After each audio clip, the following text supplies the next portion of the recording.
I'm Rick Probst. And I'm Dan Ratcliffe. If you're watching Facebook Live, YouTube Live, listening on the radio, Amy Weatherly and Jess Johnston with us. They started an online community with close to 1 million members, probably 1 million by now, no doubt. Sister, I'm with you.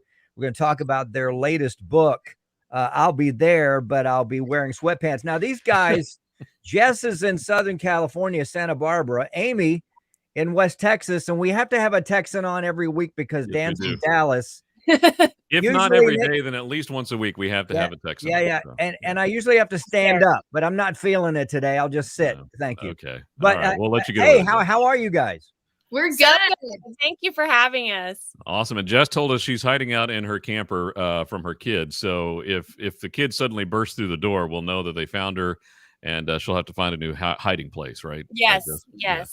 The show will turn into something about snacks and socks and where is my backpack, Mom? And meanwhile, Amy's dog has found her. So, if you're barking in the background there. I know. I'm petting him right now. Like he's needy today, right? That's the way my dogs are today. Yeah, I got one in the corner over here. No one's here. Yeah. Oh, there you go. Oh my goodness. There you go. I will be here, but I will be taking a nap. As we talked about earlier, before we all went live, how potentially anything can happen and has, and I think that's part of the fun of it too, is that you never know. Kids will break in, cats will lunge across the screen. There's just so many things that are going on. You guys in separate places, as I mentioned, Southern California and Texas. How did you guys meet to start this whole thing off? We were in an online writing community together. So we wrote for the same page. And so we were in this group together. I followed Jess, and Jess, I just admired her. Honestly, I was a fan. I liked what she did and how she wrote. And so I just sent her a message kind of on a whim and just said, hey, I like you. I like you. I would like to work with you.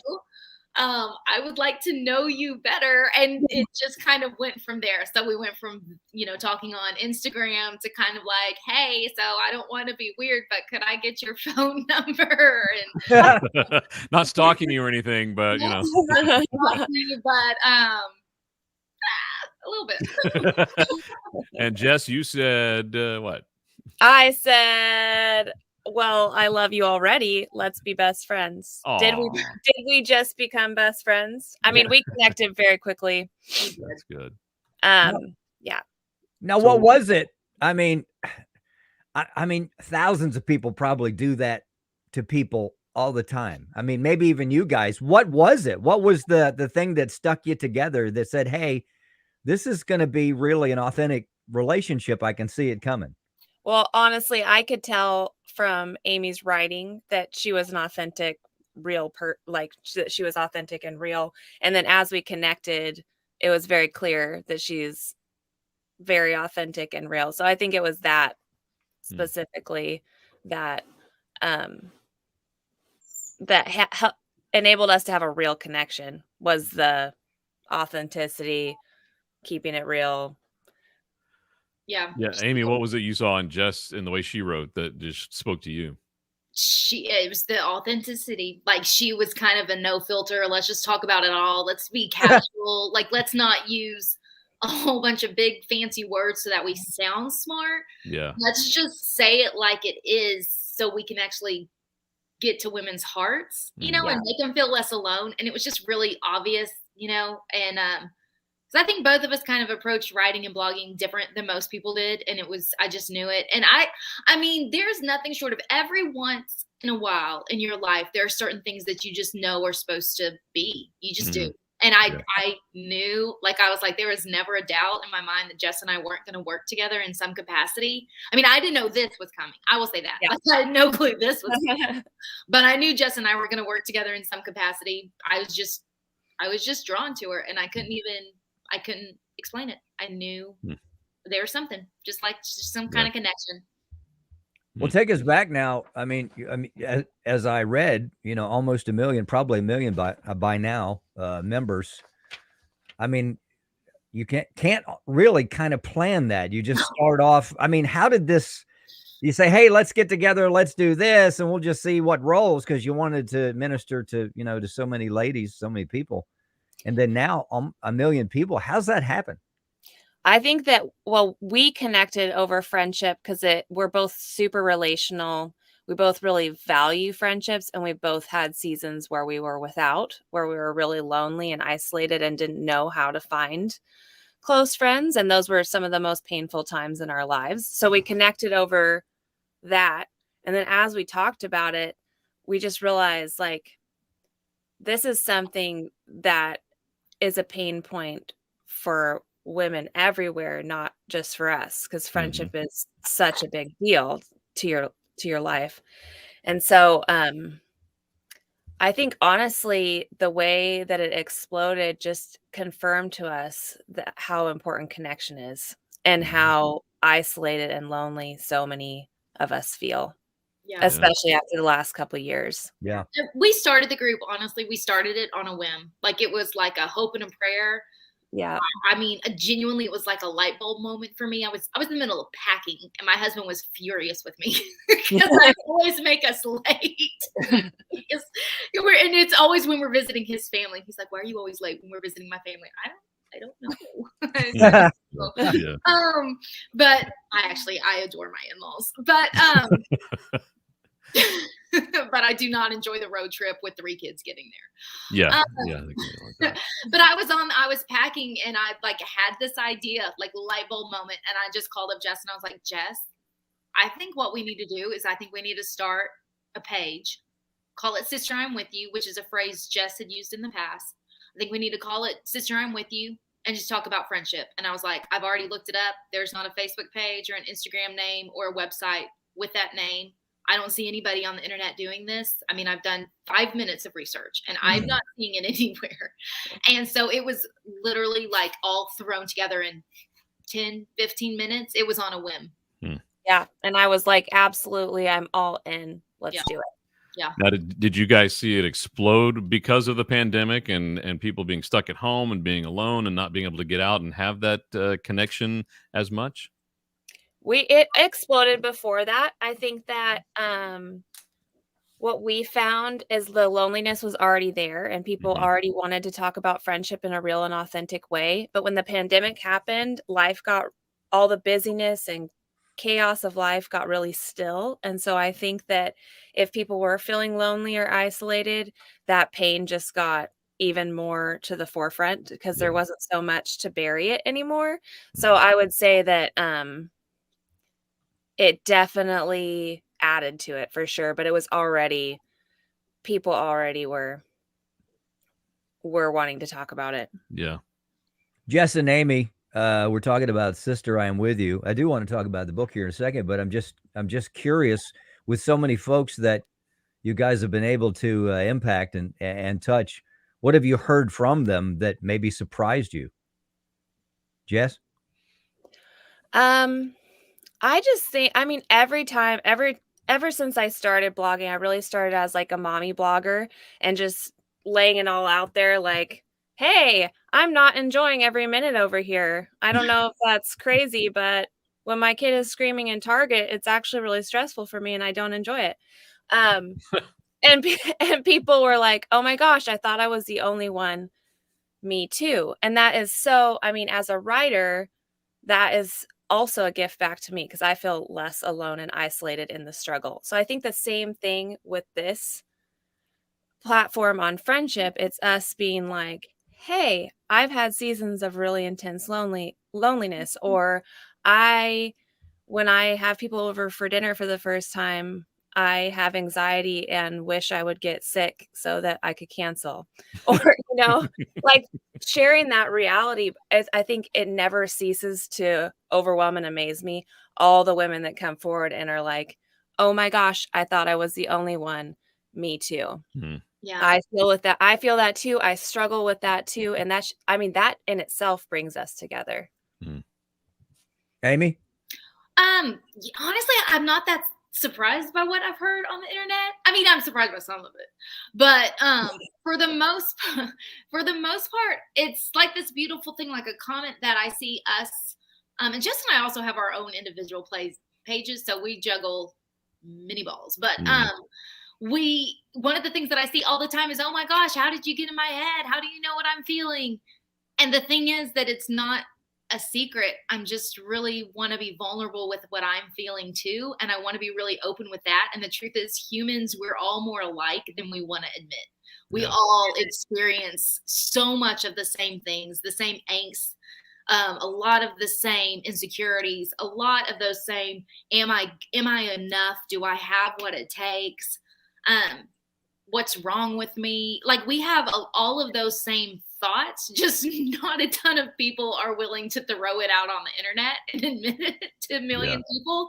But that is just really, that was always important to me, is that I want to be really honest with it, because that's whatever kind of good or bad that's in my life, I want to use it. And if I can use it to help somebody else's life better or help somebody feel less alone, I'm going to use it. I'm going to use it. So I'm not really that surprised, because I think we feel a lot of the same things.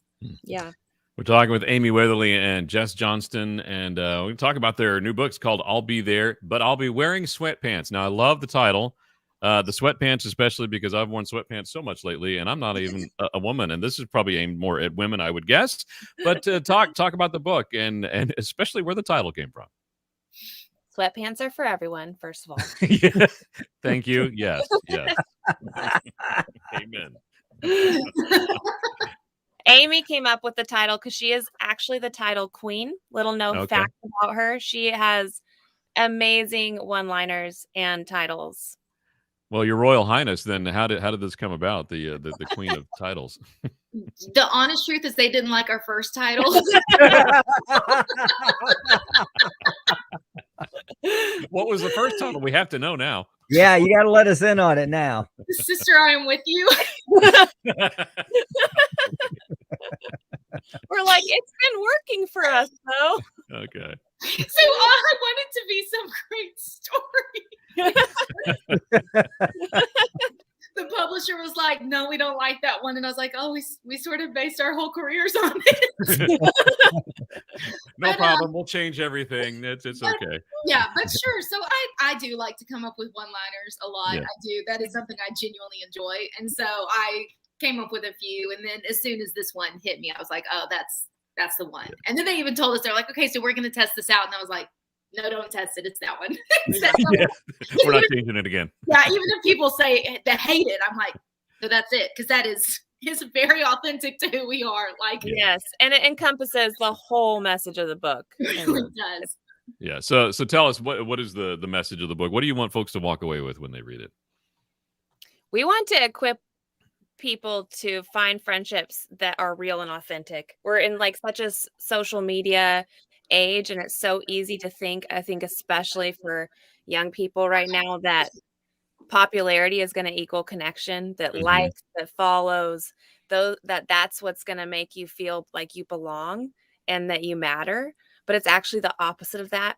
We have to be real and take off the filters in our closest friendships to feel that kind of belonging, because even if they don't know you're not showing up and you're not being real, you're going to know.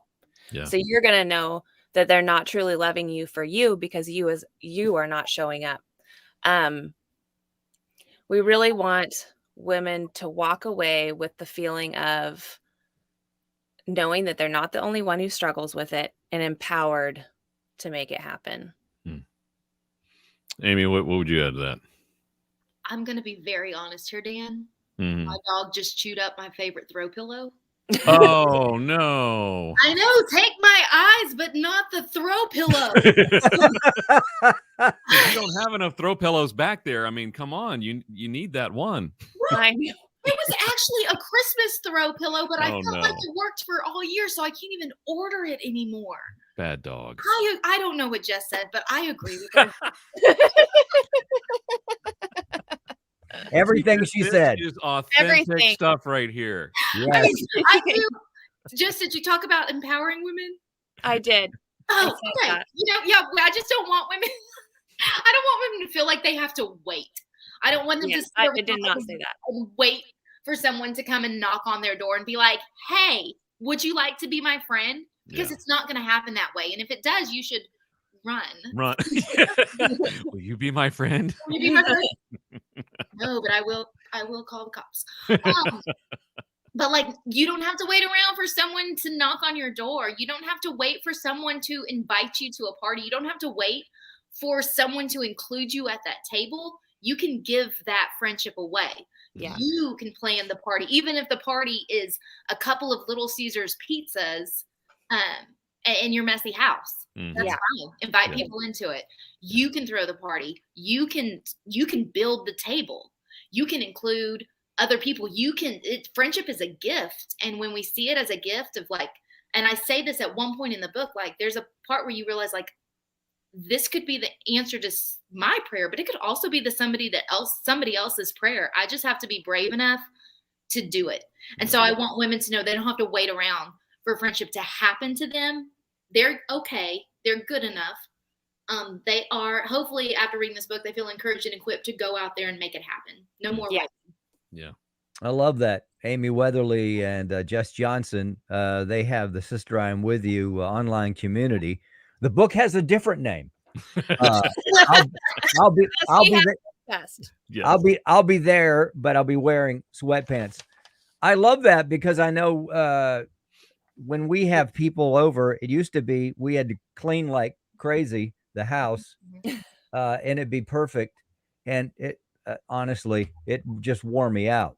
So my Amy, wife, you'd be okay having people over with a chewed up pillow right there and still have a good time, right? Yeah. No, that pillow makes me mad every time. Okay. I want the pillow. Everything out of my house. I'm furious. I would use the pillow as the talking point of the evening. Yeah. Yes. I would be like, definitely. Look what has happened. What is my favorite pillow. He's so upset about this. Look, Joan I'm going to show you. Yeah, show us. We'd love to see the artwork that your dog No did. doubt this is going to be in the next book, the pillow story. Oh, yeah. Wow. That is a really pretty pillow, too. Yeah. It is a really pretty pillow. It is one. Yeah, it looks like it's soft and comfy, too. Jess, the next book should have something about anger and It'll have stupid dog in the. You never know when stuff.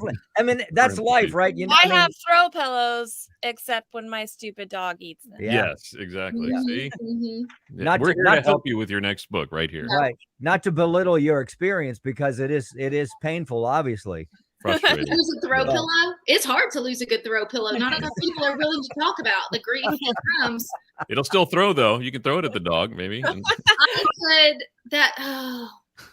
You know what though? That is a great title of a book. It's great to have what'd you say? Great to have a great throw pillow. It's good to have anyway. Something My like husband that. feels that I have too many throw pillows, and I would say to that, one can never have too many throw pillows. Yeah. Yeah. My husband hates my throw pillows, and I'm like, listen, They bring me joy. So. They bring me joy. Bring me joy. And he's like, we have tons of them in the garage that you're not using. I'm like, they don't bring me joy anymore. Hop on over to Home Goods, get some joy for $20. There you go. Faith radio station. Joy does not come from throw pillows. It comes from us. Amy and Jess, we're talking about all things. Y'all are hilarious. Throw pillows. You guys have been such a delight. We have to take a break here in just a few. What's next for you? I know this book just now released. When was it released? Yesterday. Oh, so freshly released. Yeah. Right. Yeah. It's like number 8 on Amazon right now. Wow. Look at that. We're going to push it up to number 7. Let's try to do that. Yes. Well, it wasn't number 7 yesterday. I dropped it. Okay, well, let's push it back up to number 7. Push it back up. Well, check out the book. You can get it on Amazon, as they just mentioned. I'll be there, but I'll be wearing sweatpants. Some good stuff. And then, how can folks get on the online community? Just find you and get on. Yep. We're on Facebook, Sister I Am With You, and we have our own pages too. Amy Weatherly and Jess Johnston on Instagram and Facebook. Yeah, they just have to click follow. Follow. Now, are we going to see a picture of the pillow on Instagram later today, Amy? Do you think? Or Oh, maybe. I'm not anything out. I don't plan my post out very well. A lot of people know this. Life Like, lessons learned from a throw pillow. Yeah, a lot of people who are significantly smarter than I am plan out for like their entire week. And I'm like, in that moment, I was like, you know what? I'm gonna post this right now. So sometimes those are the best posts. Sometimes, Yeah, and yeah. sometimes you delete them 5 minutes later because you were like, well, we're not a good post at all. We're both like that, which makes for an exciting partnership. Yeah. What's happening today? Okay. Yeah. And we're like, oh, you just posted? I just posted too. Okay. Very professional.